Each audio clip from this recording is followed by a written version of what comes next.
You know, there's not much we can do about the weather, but there's a lot we can do to improve the climate for our nation's kids. Many of them need moral and emotional support. Others need help with schoolwork and sports. Some just need the friendship and trust of a caring adult. A little time can be a big help. Make a future brighter by becoming a mentor. Call this number and find out more. Children first.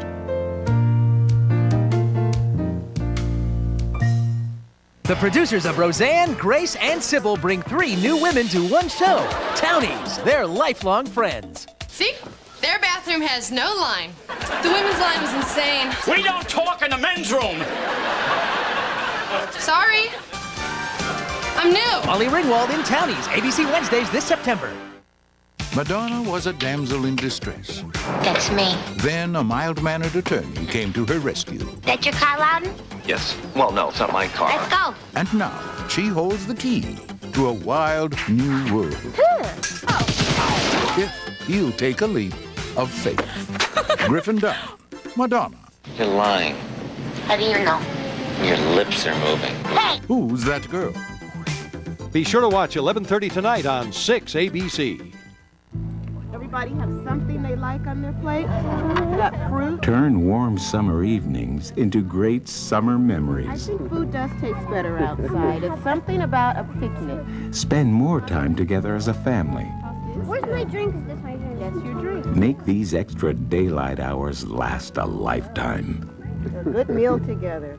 Children first. Corporate partners include St. Christopher's Hospital for Children, New Jersey Education Association, and Mellon PSFS. Searching for a Wonder Horse, tonight at 7 on Prime Time.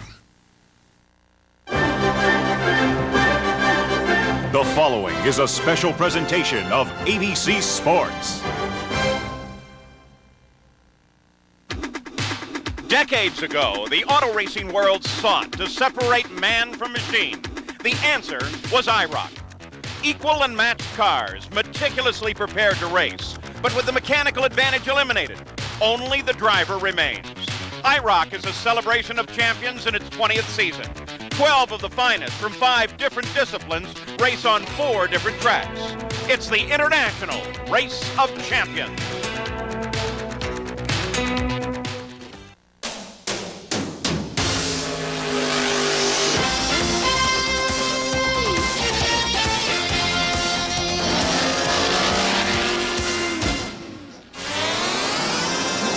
The True Value Firebird IROC Series is in a brand new venue, Charlotte Motor Speedway.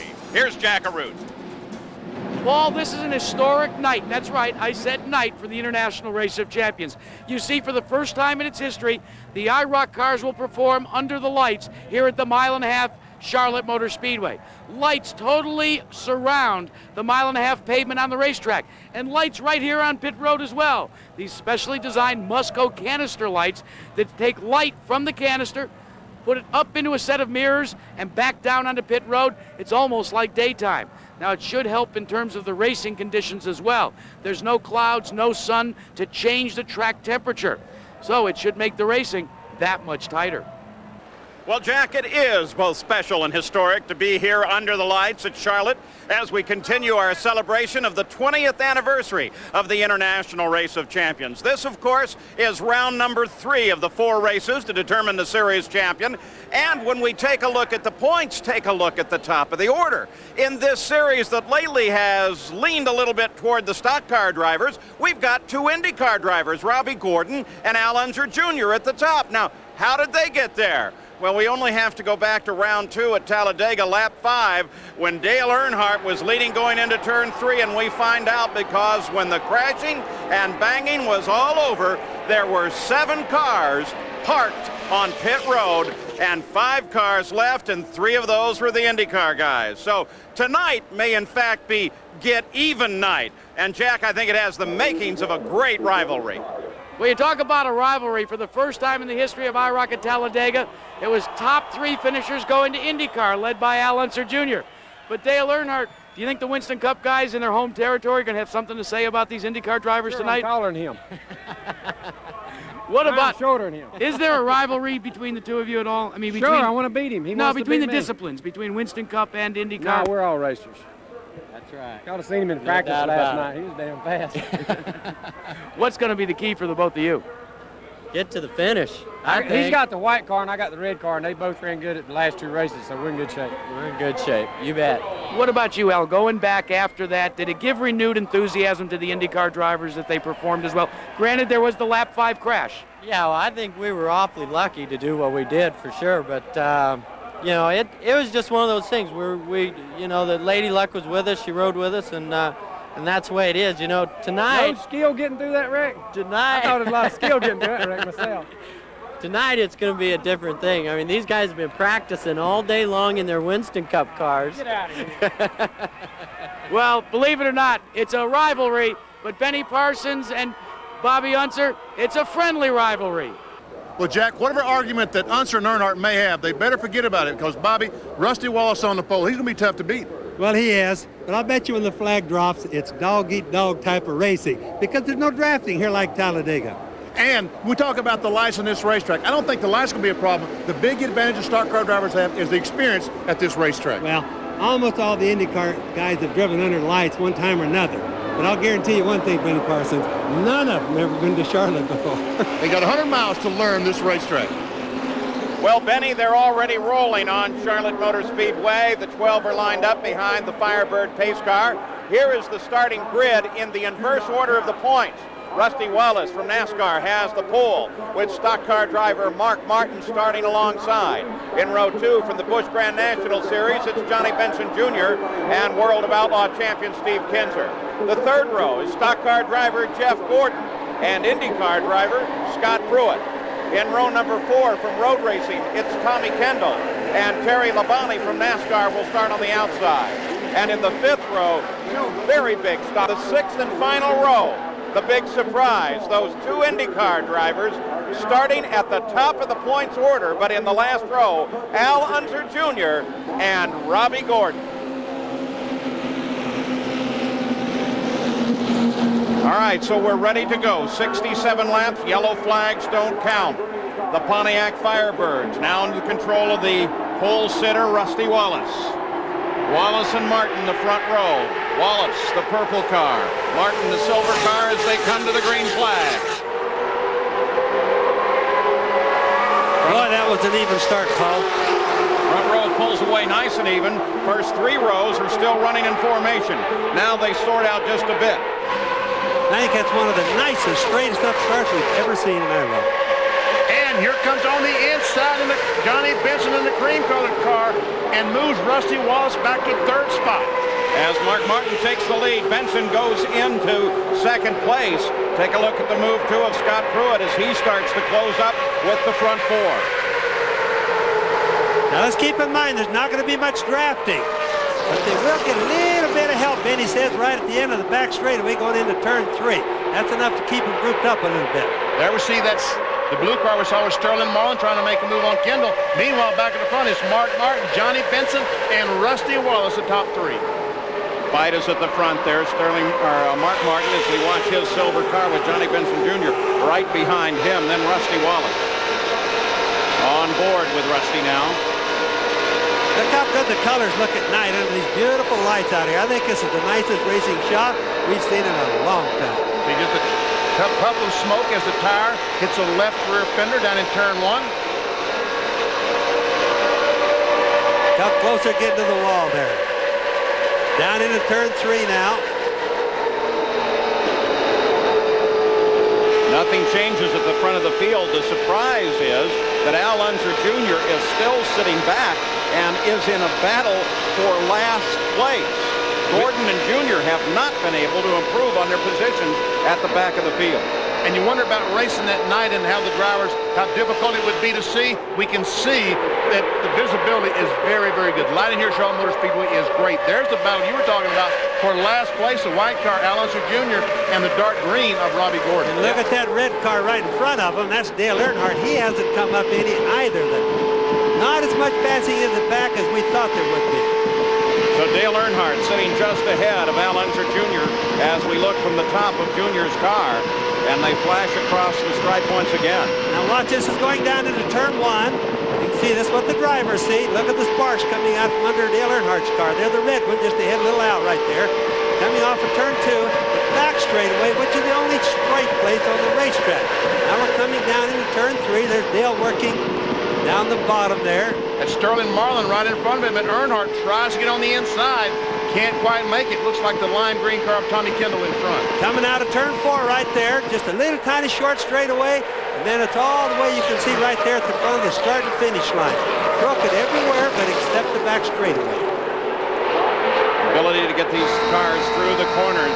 That's the key here. You're looking back from Dale Earnhardt now as they try, both the IndyCar points leaders, Robbie Gordon, and the white car of Al Unser Jr. try to play catch-up.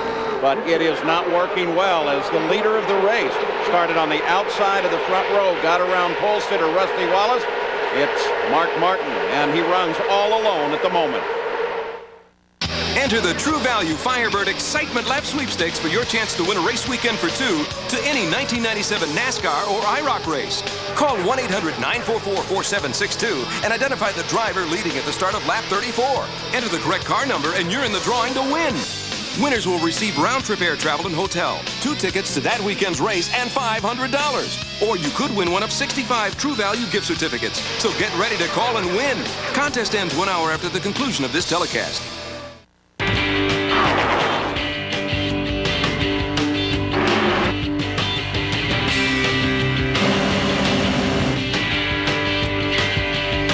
Cars, they're cool. True Value. Official hardware store of NASCAR, IRL, IROC, and garages everywhere. So hey, come into True Value and get Waxmaster's 9-inch waxer polisher and this Scepter 5-gallon plastic gas can.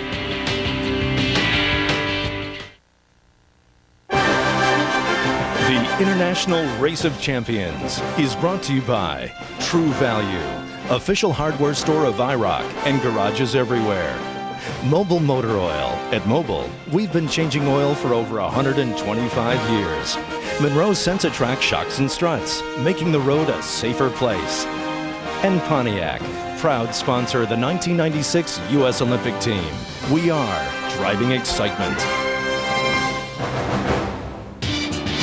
I want to take you back a little bit earlier in the evening because when you think Charlotte Motor Speedway, you think showmanship. These were the driver introductions that Humvee Wheeler and his crew put together. They had banners, they had streamers that matched the colors of the cars. The crowd here was gigantic, and it was all pulled off with the usual showmanship, capped off by a fireworks display. Back to IROC action now. Dale Earnhardt has managed to move around Sterling Marlin. That's a look back from 8th place Earnhardt at Marlin.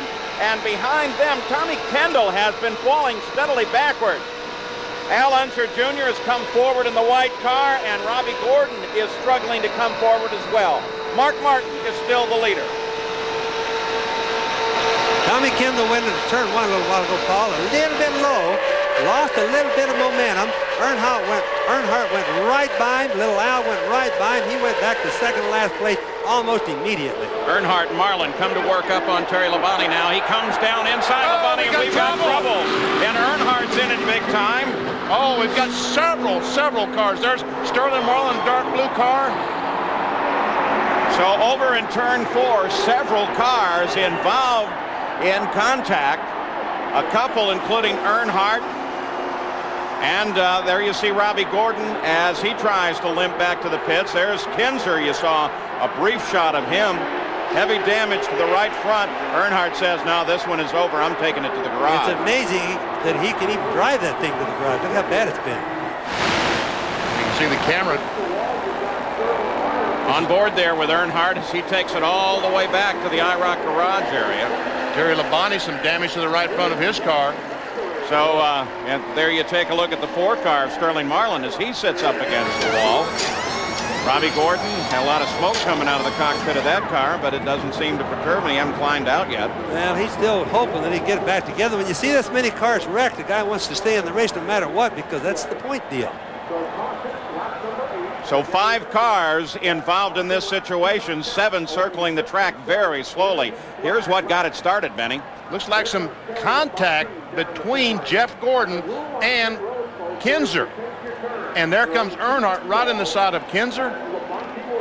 There's Sterling Marlin running right into Kinzer. Kinzer really got a lot of hits right there, but I think, Benny, if I caught the film just right, it looked to me like Kinzer lost it. Got it spun out there. So 5 cars heavily damaged. There's Steve Kinzer's car. Initial report are all that the drivers climbed out of their cars and they're okay. We'll update that should there be any change. But we've got some of these IROC Firebirds that are heavily damaged. Kinzer's car is witness at one point right there. Over on pit road, Jack Arute is with Jeff Gordon. Jeff, what happened out there? Well, it looked like Kinzer got slowed down there, and Pruitt went underneath him, and I was just following Pruitt, and I was down the white line, and Steve come down on me, but, you know, I saw he was coming. I was already committed, and about that time we hit, and we both went sliding. Luckily, you know, I don't think I had too much damage. I got a pretty decent car in the long run. Hopefully we can get these tires fixed, because they're flat spotted pretty good. So it's a massive accident that seems to have affected in one way or another all of the competitors. We'll be back. You say your painted wood's looking kind of dirty? Clean it with new Armor All Painted Wood Wash. Just spray it on, then rinse away the dirt and mold and mildew stains to make your paint look great again. New Armor All Painted Wood Wash. From stock car racing to races on ice, Mobil 1 has never let a driver down. From 35 degrees below to 135 above, Mobil 1 has never failed. No wonder every Corvette, Viper, and Porsche comes filled with Mobil 1. Of all the oils in the world, there isn't one that outperforms Mobil 1. At Mobil, we've been changing oil for over 125 years. Rough roads, sharp curves. To keep a firm grip on roads like this depends upon your shock absorbers. Look, with a worn-out shock absorber, the wheel leaves the road. But with a new Monroe Sensatrack shock absorber, your tire holds the road. With Monroe Sensatrack, even the most demanding road feels safer. Monroe Sensatrack, making the road a safer place. Have your shocks checked every 12,000 miles just to be safe. The Pontiac Firebird waits. 305 horsepower comes to life. Ram air induction turns air into fuel in a rush. Firebird, you're ready to fly.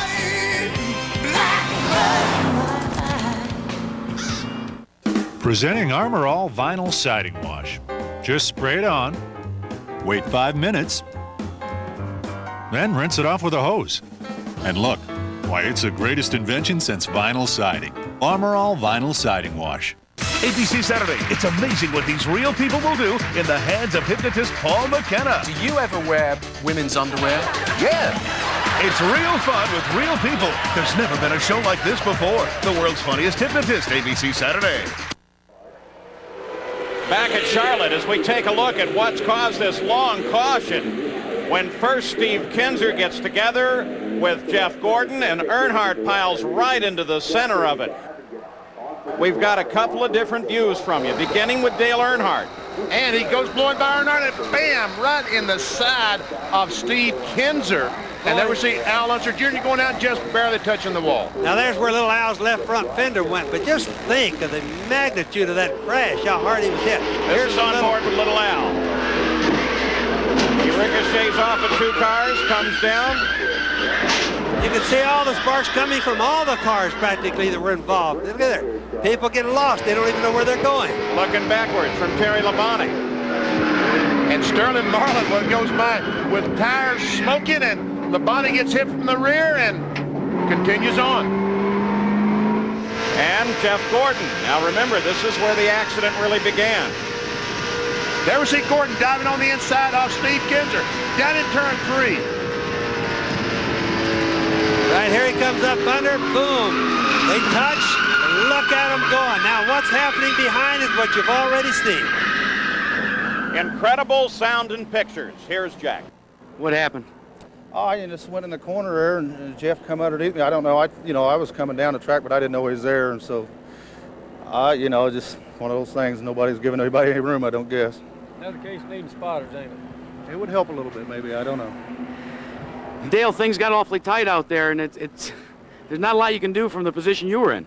No, and I was just waiting for something to open up, and nothing opened up, and the cars are so twitchy. If you cut them too hard, they get out money. They're real loose getting in, and this really wasn't, set up well, I don't think, for this racetrack, but, that's racing. I mean, it's just 2 races in a row here in the IROC series. We've gotten wrecks, been in wrecks, and it's just, you start to question whether you need to be taking this risk or not, So,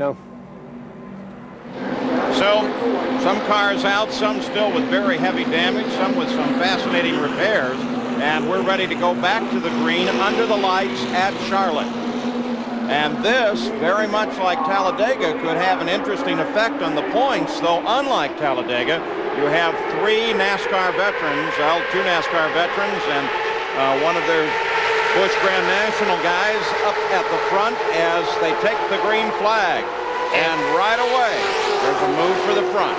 Rusty Wallace and Johnny Benson side by side, and Benson holds on to that second spot. Benny, it looked like he was just going to squeeze him until somebody had to give, and by golly, Rusty gave a little bit there. So NASCAR drivers first, second, and third. And then the IndyCar driver, Scott Pruitt, sits back in 4th place now. Back a little ways, Paul. Remember, drafting is not working here. So we have Kendall back there, and he's not gaining. In fact, they're losing just a little bit of ground. So once again, early in the run, an accident has an effect on the point standings. But Martin continues to pull Johnny Benson around this track. Benson has been able to close in the last lap. Exactly, he's closed up on the back bumper of Mark Martin. But it's a tough track to pass on. Mark seems to get him down the front straightaway just a little bit, or the front turns, I should say. Mark Martin, Winston Cup veteran, while at the same time, Johnny Benson Jr. out of the Busch Grand National Series. You look down on the front 3 cars as they make the turn into 3 here at Charlotte. And Al Unser Jr. There we see the green car is Tommy Kendall. Now all the rest of the cars have been crashed. Meanwhile, back up front, Mark Martin, Johnny Benson, Rusty Wallace, and Scott Pruitt, the first 4 cars. The only car unaccounted for now is Al Unser Jr., who is running all alone well back in the field.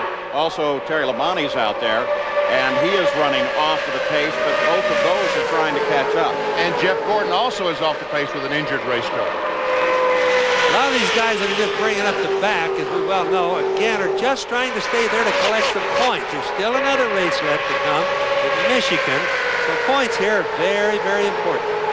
You know who you really have to feel for in all of this is the IROC crew. After Talladega, they had some 900 hours to immediately try and get all the cars wrecked. They're back in shape. Now they're faced with very much the same thing once again. So now when they go back to New Jersey to work on these cars, they'll have about 12 wrecked race cars instead of 7. Now we see, is that Jeff Gordon is passing Tommy Kendall. Tommy Kendall, who was running fairly consistent at one point here, and Jeff Gordon, with you can see damage on the right side of his car. But Jeff is able now to begin to close up, and he'll be taking a look at Rusty Wallace. I think what you find there is Kendall just doesn't have any experience in Charlotte. And as Benny and I talked a bit earlier, experience here is counts more than anything else. So Tommy Kendall's having a problem getting used to it. Jeff Gordon, who of course runs here very often, went right on by even though he has an injured race car. Well, the injury on Jeff Gordon's car is really hard to tell. It's got a big black streak down the right-hand side. That, of course, is from the front left of Steve Kinzer when he got into him.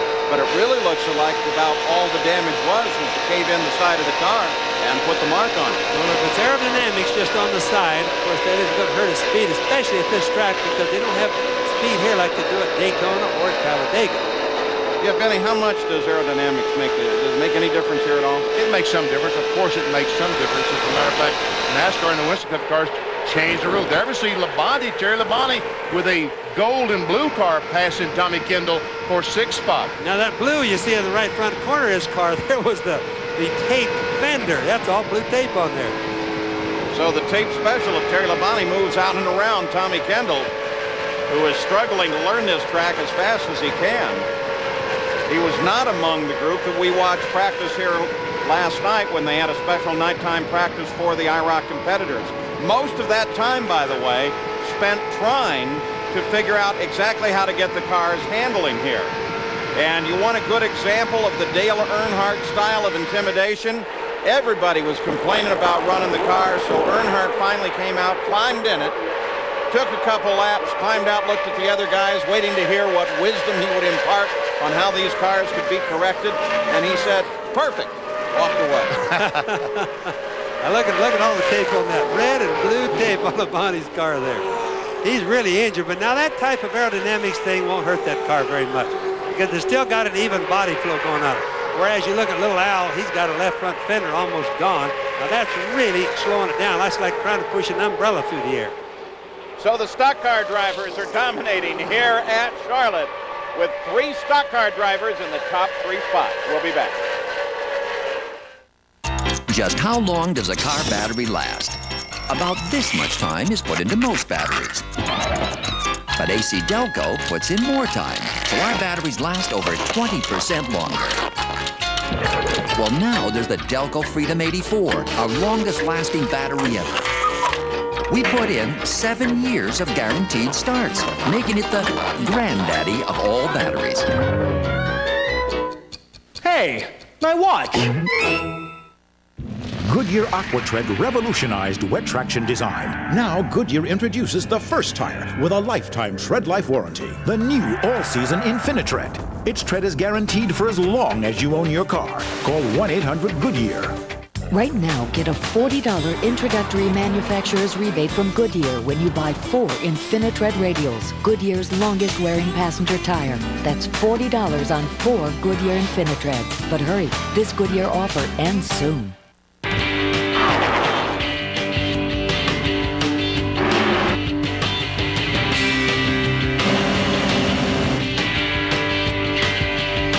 Cars, they're cool. True Value, official hardware store of NASCAR, IRL, IROC, and garages everywhere. So hey, come into True Value and get Master Mechanic's small engine spark plugs and armor plate paint protectant from Armor All. Enter the True Value Firebird Excitement Lap Sweepstakes for your chance to win a race weekend for 2 to any 1997 NASCAR or IROC race. Call 1-800-944-4762 and identify the driver leading at the start of lap 34. Enter the correct car number and you're in the drawing to win. Winners will receive round-trip air travel and hotel, 2 tickets to that weekend's race, and $500. Or you could win one of 65 True Value gift certificates. So get ready to call and win. Contest ends 1 hour after the conclusion of this telecast.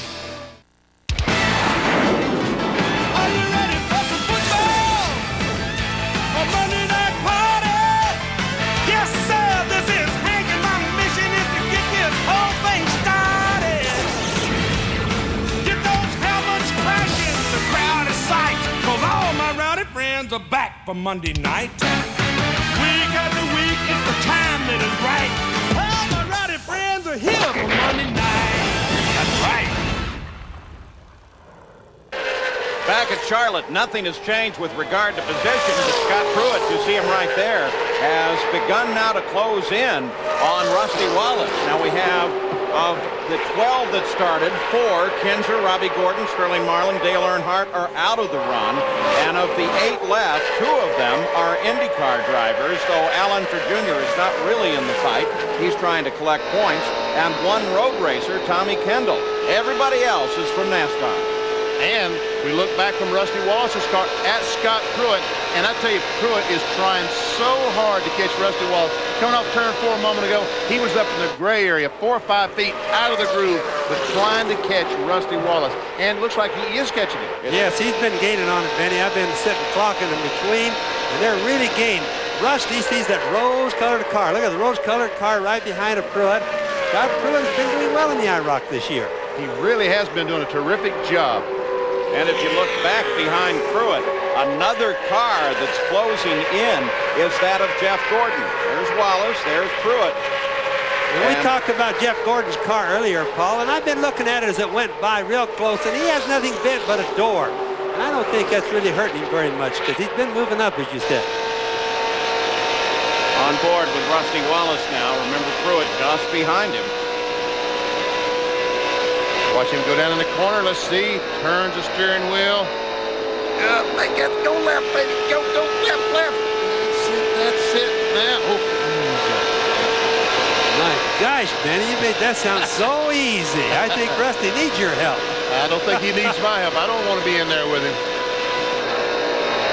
So Rusty Wallace continuing to try and hold off Scott Pruitt, who is charging up. Jeff Gordon has not been able to prove his position in the past couple of laps, though Scott Pruitt has narrowed it down to about 10 car lengths. Rusty Wallace goes down to the white line, tries to stay as close to that line as he can. And we see the effort that Rusty Wallace is using with that steering wheel. Remember, folks, these cars have power steering. Yes, he's really not struggling that hard, Benny, but it's being smooth. Being smooth is so important in all types of racing. And, of course, that's what Rusty's trying to do. You can see how rigid he keeps his body and tries to not fight the steering wheel too hard. Looking out the back of Rusty Wallace's car, there is Scott Pruitt, and he's continuing to close in. He's making up a little ground, Benny. Just a few car lengths at a time, but we still got a long ways to go. This Pruitt will catch Rusty before the race is over. We will see a race between those two cars. Just about the halfway point right here as Pruitt closing in on Wallace. Nothing changes at the front. Mark Martin has it all alone, followed by Johnny Benson Jr. The battle is back here developing at third place as Pruitt tries to reel in Wallace. And I think those gains that Pruitt is making, you can see the car on the left, a nice rose-colored car, is just gaining like in feet, troops, instead of car lengths. I mean, a few feet per lap. It's so hard to gain that. It makes one wonder, after if Scotty Pruitt does catch Wallace, what's he going to do with him after he catches him? So now as we approach the halfway point of the 67-lap run here, Mark Martin is the leader of the race. We have 4 cars out as a result of the incident at lap number 8. Jeff Gordon is finally back rolling on the circuit, and we focus on a battle between IndyCar and Stock Car. Rusty Wallace in car 12, the original pole sitter, is battling for third place, trying to hold off a charging Scott Pruitt from IndyCar. A battle for third spot. Rusty Wallace is third. Scott Pruitt is fourth. And we talked about Jeff Gordon. He is our 5th place car at this moment. I'll bet that's the hardest gaining that Scott Pruitt has ever done in his racing career, trying to gain a few feet a lap on Rusty Wallace. I'll bet she's wondering what he's going to do when he does get there. Wallace with his hand out the window. He's trying to get some air inside the cars because these cars do not have all the air ducts that normally their regular cars have to get that air inside. So he's trying to get a little fresh air in the car on the straightaway. What Benny's saying, Paul, is no air conditioning on these cars. The Firebird people forgot to put them in here. The Rusty Wallace continues to try to hold off Scott Pruitt. Al Unser Jr., you're tracking him. Forget it. He's way, way back and losing ground. Also, Tommy Kendall doing the same thing. You see that red switch on the instrument panel of Rusty Wallace's car? That's a master electric switch. If they wanted to turn all the power off of the car, just flip that off and loses all power. In case of a fire, electric fire, they would turn that and it would stop the fire. For example, Benny, if he had a real bad wreck and God forbid he got upside down, that's one of the first things you'd shut off because without electric, you can't light things on, so that's the place where you go. Yeah, but let's look here. Now, Rusty's on his way down the backstretch, turning into 3, but the lights just went out on a section of the track coming out of 4. Let's see how much effect it actually has. They did go out. There's a section all along that new grandstand that Charlotte Motor Speedway put in last year. All the lights are out. But guys, if you look at the racetrack itself, it isn't bad. And as many laps as they turned here already, they're going to get through there all right. Now, the big question is, are more lights going to go out? That could be the problem. And looks like he's gained a few more feet. We talked about he was gaining a few feet at a time. It looks like he has gained just a few more feet, Bobby. And he's going to get a little bit of draft. Remember, we're gaining in feet, Benny, instead of car lengths, right? So he is going to, when he gets this close, especially going down the back straightaway, he's going to pick up a little bit of draft, so he should gain a little bit more, a little faster. Rusty Wallace still in third place. Mark Martin, the leader of this run. And the IndyCar battle focuses between Scott Pruitt and Rusty Wallace for third.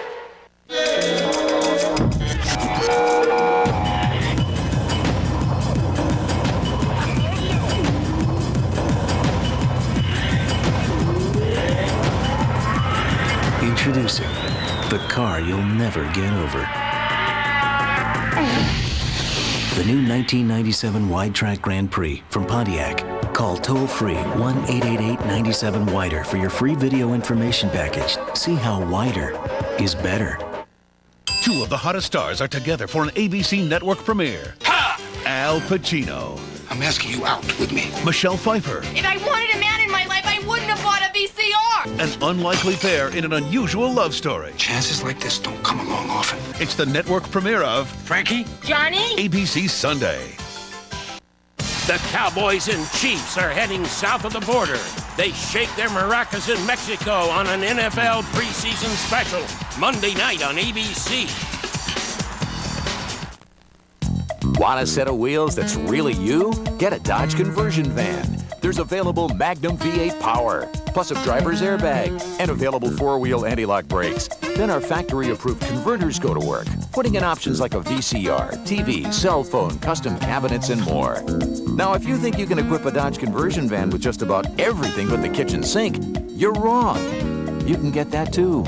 Now, choose $1,600 cashback or 4.9 financing on all new 96 Dodge conversion vans. A vacation without the kids. Be back in 4 days. Bye, Mom. A bizarre turn of events. A woman alone, trapped in a nightmare. Please let me go. In the ultimate test of survival. I'll hunt with bow and arrow. She becomes the prey I want you to give me the phone number for the police department. of a sadistic hunter. What are you going to do to me? Victoria Principal. Run well, Maggie. River of Rage. Be sure to watch Sunday at 12:05 on 6 ABC. August 8th and 9th at the Mann Music Center. James Taylor and his traveling band of musicians. Hey girls, won't you gather round and gone to Carolina in His 96 tour. down on Copperline. Performing the songs you've grown to love. Won't you down on me, Jesus? James Taylor. Tickets are on sale now at the Mann Music Center box office. Ticketmaster authorized agencies are charged by phone. 2 nights at the Mann Music Center. The new Gyrocam, only on Chopper 6. See what it shows you. Back at Charlotte, the battle for third is really heated up now as Pruitt's parked right on the back end of Rusty Wallace. Bobby, you said, what's he going to do when he catches? What do you think? What is he going to do? He's going to have to get some adrenaline going, Benny, because remember, Scott Pruitt doesn't have any experience in this track. I just wonder what Rusty's thinking. Does he think that Scotty can pass him, or does he think that, hey, that boy's just going to be back there, I'll kick him a little bit? The other question would be, what is Rusty's job in the mix? He's third place, but he's about a straightaway back from first and second, Mark Martin and Johnny Benson. So is his job really to sit here and fight with Pruitt right now? You know, another thing that could be happening, Scott Pruitt is a very good race driver. He could have been thinking of all these laps that he's been just gaining a foot or 2 foot at a time about what he's going to do when he gets there. So maybe he's got a game plan. We'll see. That's Rusty Wallace in the 12, the blue car. Scotty Pruitt right there in the beautiful rose-colored car. Gaining is one thing. Passing is an entirely different situation. Especially at this racetrack. I think Benny Parsons, who's got such a tremendous amount of races at this track, can tell you, it's a tough place, right, Benny? It's a very, very tough place to pass. And now Scott Pruitt, it looks like, has lost a couple of car lengths in this last lap. He seemed to have trouble down in turns 1 and 2 last time, but not this time. He's able to close up almost on the back bumper of Rusty Wallace. But you know, sometimes if you get close enough, it'll wash out the front end of the car. Like it could be the Scotty's car just pushing when he gets right there. In fact, I can watch. He's trying to run underneath Rusty all the time. Could be he's got a little push there, Benny. He's got a run on him right here, Bobby. He's alongside. Pruitt moves to the inside, gets alongside Wallace. Can he force that nose ahead? Yes, he does. Boy, now we didn't know how that pass was going to happen, but we saw it. Scotty had it figured out all along where he was going to do it, I think. Pruitt from IndyCar moves into third place. Front of the track is still Mark Martin, Johnny Benson, two NASCAR drivers, but Scott Pruitt is very definitely making the IndyCar presence felt here. Benny, you got to admit that was one good, calculated pass. You know, it's not only a great pass, but the last 20 laps have been, Scott Pruitt has been doing a fantastic job for 20 laps, gaining and not trying to get over his head and crashing, just taking his time and finally reeling him in and passed him. My hat's off to Pruitt. But you got to admit, Benny, we didn't think after he got there that he was going to be able to pass Wallace. I mean, Wallace, who has a tremendous amount of experience here, Scotty with virtually none, and yet he did have something in mind. Yes, he did. When you look at the cars, once again, the numbers on the cars indicate their position in the points fight as they came here to Charlotte. So you can see Scott Pruitt is really a mid-pack points guaranteer, while at the same time, Rusty Wallace came into this at the bottom of the point standing, so he needs every point he can get. The leader in the points coming here, Robbie Gordon, he's out of the race. Dale Earnhardt was third in the points. He's out of the run. So points at this race have now become absolutely critical, and that explains why somebody like Al Unser Jr., who came here second in the points, is continuing to stay out and try to motor around. You have to give special credit to the IROC crew, who not only builds these cars over the winter, but maintains them and keeps them equal throughout the year. Jack? When IROC left Talladega Superspeedway, there wasn't a single car in their stable that wasn't bruised, battered, broken, or bent. 900 man-hours later, by these gentlemen, and all cars are back, not only race ready, but picture perfect. That's the kind of work that the IROC mechanics engage in.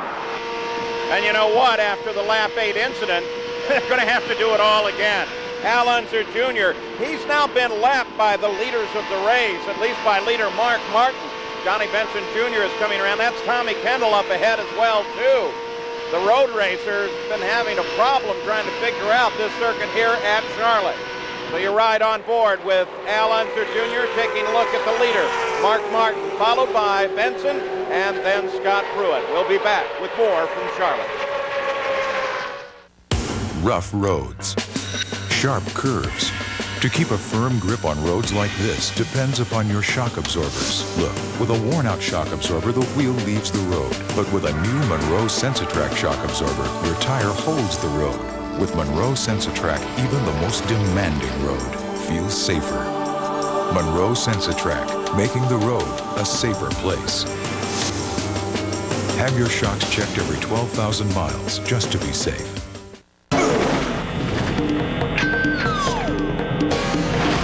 $285 horsepower.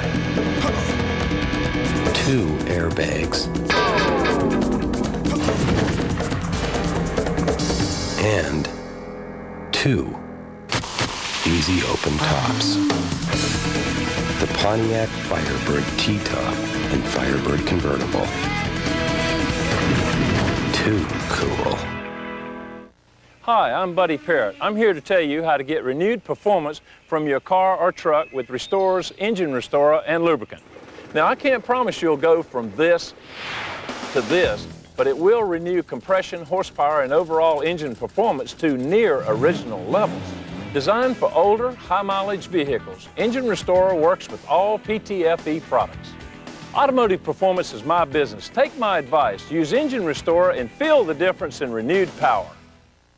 When cars raced at an awesome 5 miles per hour, Mobil Oil was there. When a race car broke 100, Mobil was in it. Mobil was in the winner of the first race across America. And since then, Mobil has been in more Indy 500 winners than any other oil in the history of Indy. So if you think that all oils are alike, think about something. At Mobil, we've been changing oil for over 125 years. Tuesdays this fall, ABC wants you to watch Fox? No way! Oh, not that Fox. Our Fox. Isn't it great? Michael J. Fox in Spin City. ABC Tuesdays this fall. Back under the lights at Charlotte, round 3 of the 20th anniversary series of the International Race of Champions, as Johnny Benson Jr. moves out and around road racer Tommy Kendall.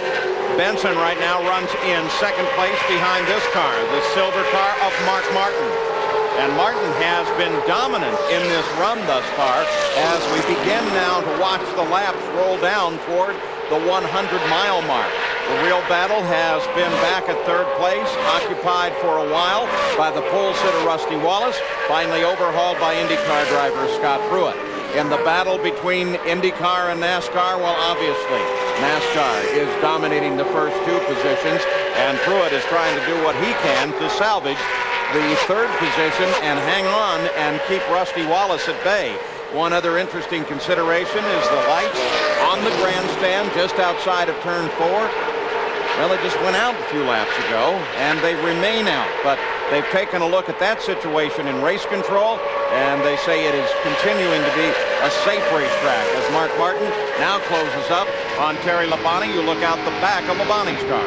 Yeah, Mark Martin is led. There he went right on by, no problem. And I was just going to say he's led every lap of this race, but he's done it very flawlessly. And if he's caught these cars and lapped them like he just did on Labonte on the right side of your screen there, he does it so easy, Penny. He just glides by them. He certainly is. And we talk about Mark Martin. He's led a race. He has a lot of experience at this racetrack. I got to give a call to Johnny Benson, the fellow's running second. He's a rookie in the Winston Cup Series. He is here because he was the champion. Look at that car backfire there. Yeah, look at the flame coming out there. Well, it's when he backs off the gas going into the number 3 turn in that particular case. He gets a little fire out the exhaust there. Power and handling are the keys to winning races, and shock absorbers are the key to handling. Here's Jack Arute with our True Value Mechanics of Racing. The first step on getting the tires to remain solidly on the racetrack is by utilizing the right springs for the right track. But if you just used a spring, it would bounce up and down uncontrollably. So you have to introduce to the suspension geometry a shock absorber. Now they're either fluid or gas filled, and it controls with this piston up and down the movement of the spring. Now you put those on a car and you can dial the car in initially with the choice of springs. Kind of like taking the clicker on your remote control and finding the right channel. But by changing the valving on the shock absorbers, you can fine-tune the race car. And that's critical in IROC competition, where you want cars not only to be perfect, but identical. Back to the front of the field now. There is second place, Johnny Benson Jr. from the Busch Grand National Series. And there is the interval up to leader Mark Martin. Am I seeing things, or is Johnny Benson gaining a little bit on Mark Martin? No, he just might be. Or is it the fact that the laps are winding down and Mark Martin is backing off a little bit? But I believe that Benson is, in fact, gaining on Mark Martin. Yeah, whatever it is, that gap is very definitely closing. By the way, Jay, you see the relationship between the two as they go down the backstretch. And by the way, the crowd here has just been spectacular. Without question, the largest crowd ever to witness. Look at them there. And they are staying right in their seats. And in fact, we're standing up for the early lap of this run. One of the most enthusiastic crowds I've seen, Paul. You see Benson as he tries his best to take that Firebird up on the back bumper of Martin. Now it looks like it might have stabilized. About the same. I really don't think he's got it, Troops. I think that Mark Martin has really got this race figured out. He's got this track figured out, his car, his handling, the suiting. He's just been flawless, and I'll bet you he's got a little bit extra if he had to have it. So Mark Martin still out in front. Can he hold on to it? Can Johnny Benson Jr. run him down? What about the continuing battle between Wallace and Scott Pruitt? We'll be back for the checkered flag after this.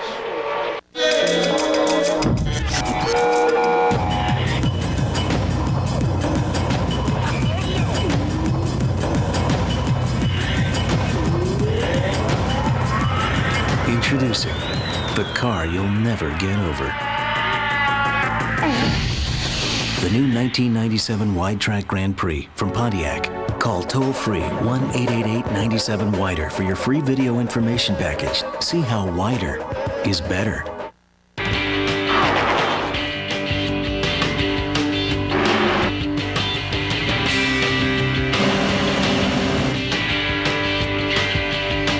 Cars, they're cool. True Value, official hardware store of NASCAR, IRL, IROC, and garages everywhere. So hey, come in the True Value and get ProLift's 2.5-ton heavy-duty service jack. Or how about a quart of Slick 50 engine treatment?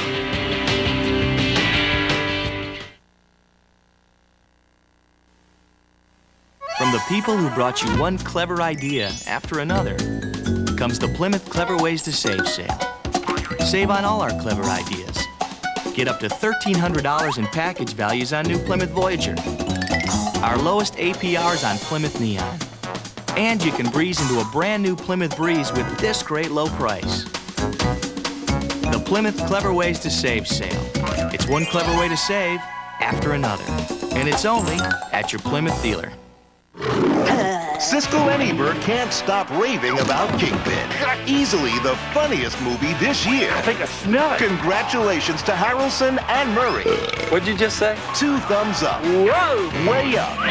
The thing that makes Kingpin so funny is that it will do anything for a laugh. I will pay you $1 million to sleep with your friend. We can't wait to see it again and take friends. What's the worst that can happen? Kingpin, rated PG-13, now playing. 3, the International Race of Champions under the lights at Charlotte Motor Speedway. You just got a glimpse of the leader who has been out in front right from the green flag, Mark Martin. He's being chased by Johnny Benson, the 10 car. And Benson was appearing to close in for the last several laps, but now, well, it actually seems like Mark Martin has actually pulled out just a little bit on Benson with 5 laps now to go in the run. There's no doubt about it. Mark Martin has been the class of this field. I mean, in spite of all the wrecks, all the damaged cars, Mark has led every lap. He's just passes the cars so easy. Just looks like he had it made tonight. Advantage of being the leader. He was in front of the accident. Yes, the accident happened in the battle for 4th spot. So the cars, the 4th and 5th place cars of Jeff Gordon and Steve Kinzer crashed, and then the cars behind them started piling in. So the first 3 cars, the only ones to miss the accident. And still, that shot that Earnhardt took as he just went head-on into that accident, that was something to see. Little Al came bouncing down behind and ricocheted off a couple of cars, but he's managed to keep his machine out there way, way back, and he's been lapped by the leaders, but there are points there, and that's what Little Al is after. Again, the relationship, you can see the lights out on the top of that turn 4 grandstand between first, Mark Martin, and second, Johnny Benson. Now, Benson is not going to catch him. I thought a few laps ago he might have a chance, but he is not. He might as well just settle in, accept what he can get, which is 2nd place, and be happy with it. I think Benson picked it up a little bit, Benny, but I think also Mark Martin had a little bit of reserve, and he picked it up too. I'm going to teach that boy not to take a run on me. At the same time, any fight that you may have hoped for between Rusty Wallace and Scott Pruitt has broken off. In fact, they occupy about the same interval of separation as first and second do, while at the same time they are well back from that battle for the lead. As we watch Mark Martin, Terry Labonte continues to get his injured car around here with all kinds of colored racers tape all over the car just to keep it holding together. Showed you that racers tape does pretty good, Paul, because there's not very much of it that's blown off through this entire race. Good tape they used. There's Mark Martin. He'll be looking for the white flag. 1 lap to go as he flashes across the stripe. 1.5 miles. Benson chases him. Nothing changes in the rest of the order. So Mark Martin is looking at victory here as he heads down the backstretch. That early on accident not having any impact on his run whatsoever, but having quite an impact on the points fight, as once again you see the interval. First to second place. Mark Martin makes that final turn for home. Comes down in front of the crowd here. They come to their feet. They love the run. And Mark Martin takes the win. And followed by Johnny Benson Jr. And I'll tell you what, he came into this race 11th in the points, and that's really going to help out. And Paul, the lights came on down on the turn 4 at the same time the checkered flag fell. So as we look at Terry Labonte, Mark Martin has been the dominant power here in the very first IROC run in Charlotte. When we come back, we'll be talking with him. You say your painted wood's looking kind of dirty? Clean it with new Armor All Painted Wood Wash. Just spray it on, then rinse away the dirt and mold and mildew stains to make your paint look great again. New Armor All Painted Wood Wash. Blackbird, bye-bye. Pontiac Firebird waits. 305 horsepower comes to life. Ram air induction turns air into fuel in a rush. Firebird, you're ready to fly.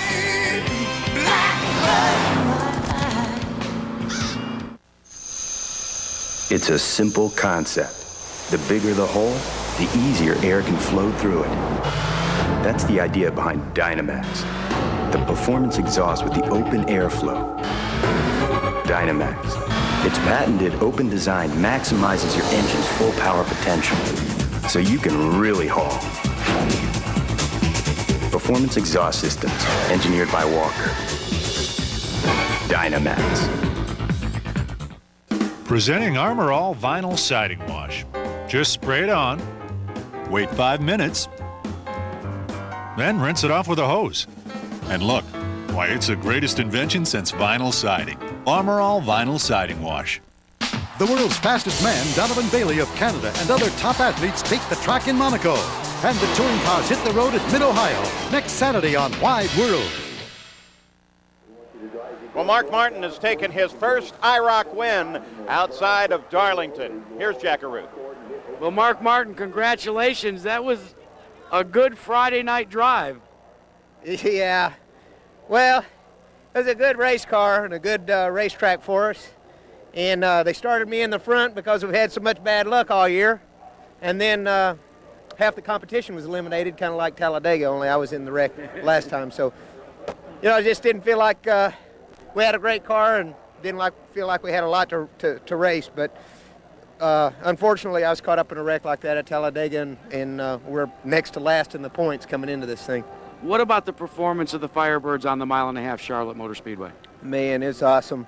This was a great race car and drove really good tonight. It got looser toward the end, and so I decided to get all the distance I could get just in case something went wrong, you know. Congratulations. Thank you. So here's the order of finish with Mark Martin taking the win, followed by Johnny Benson Jr., Scott Pruitt able to move up into third place, and Robbie Gordon starting and finishing 12th. Here's Jack. Hey, not bad for a rookie in IROC.